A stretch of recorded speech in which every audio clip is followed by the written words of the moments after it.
రే రే రే రే ఈ డబ్బులు పడిపోయారా? పోతే పోనీలేరా, 50 రూపాయలే కదా.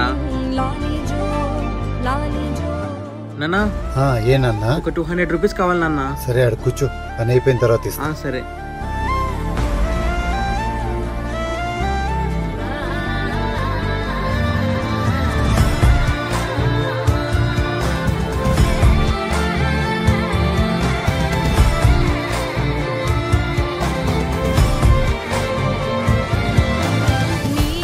ఏమన్నా బడ్డీ రెడీ అయిపోయిందా? అయిపోయింది బాబు. ఎంత అన్నా? 50 రూపాయలు బాబు.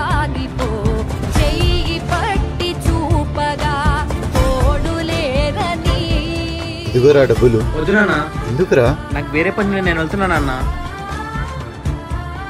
డబ్బులు విలువ ఉన్నప్పుడు తెలియదు, లేనప్పుడు తెలియదు, కానీ నాన్న కష్టాన్ని చూసాక అర్థమవుతుంది.